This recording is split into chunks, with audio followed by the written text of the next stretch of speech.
প্রথমে ফ্রাই প্যানটা তো ভালো করে গরম করে নিতেই হবে। তারপর 3 পলার মতন তেল দিতে হবে আলুটাকে ভালো করে ভাজার জন্য। আচ্ছা, আমি এখানে 3 পলার একটু কমই তেল দিলাম। ভালো করে গরম হয়ে গেছে। প্রথমে আমি দেব কিছু 4 কোয়া রসুন থেতো।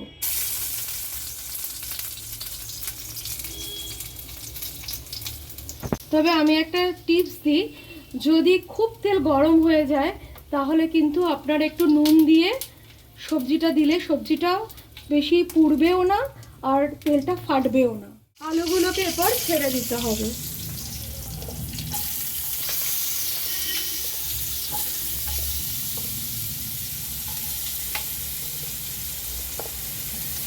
আলুগুলো ভালো করে ভাজতে হবে, খুব লালও হবে না কিন্তু সুসিদ্ধ হবে।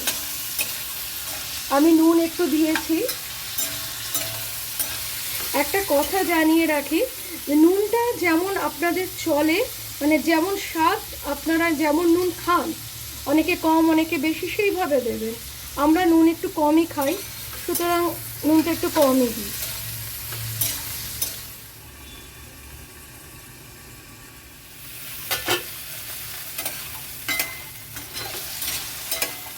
আলু রসুন ভাজার একটা খুব সুন্দর গন্ধ বেরিয়েছে।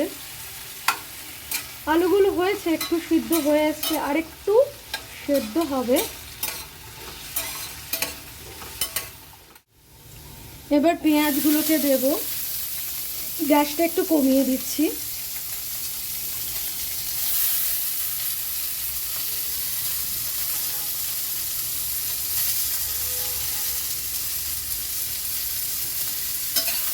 ভালো করে আলু পেঁয়াজটা মেশাবো।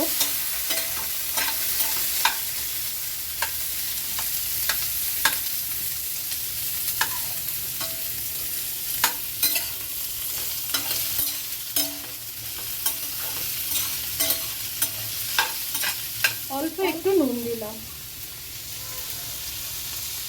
ভাজছি,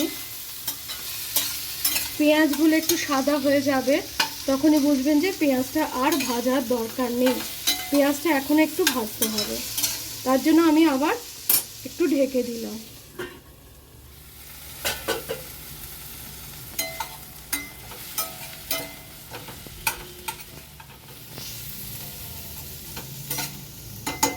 গ্যাসের ফ্লেমটা একটু বাড়িয়ে আলু পেঁয়াজটা আবার ভেজে নিচ্ছি।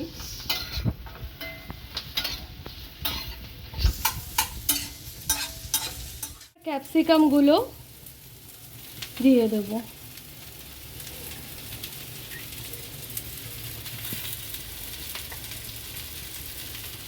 এটা দেখবেন যাতে ক্যাপসিকামগুলো গলে না যায়, গলে গেলে কিন্তু খেতে ভালো লাগবে না।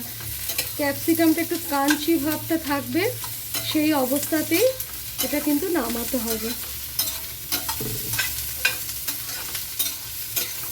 আমি হাই ফ্লেমে নাড়াচ্ছি।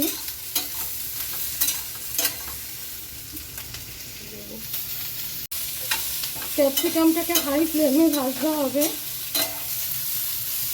আলু পেঁয়াজ সব কিন্তু সেদ্ধ হয়ে গেছে, ক্যাপসিকাম কিন্তু সেদ্ধ হবে না। ক্যাপসিকাম সেদ্ধ হলে স্বাদটা চলে যাবে, গলে যাবে বা ঘেটে গেলে স্বাদ থাকবে না। সব শেষে টমেটো কেচাপ দিয়ে দিতে হবে।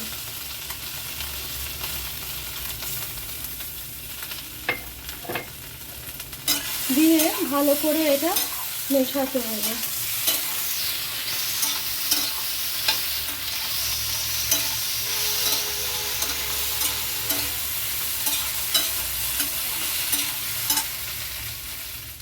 রান্না কমপ্লিট, এবার নামিয়ে নেওয়ার পালা। এটা ভাতের সাথে রুটির সাথে দুটোতেই যায়।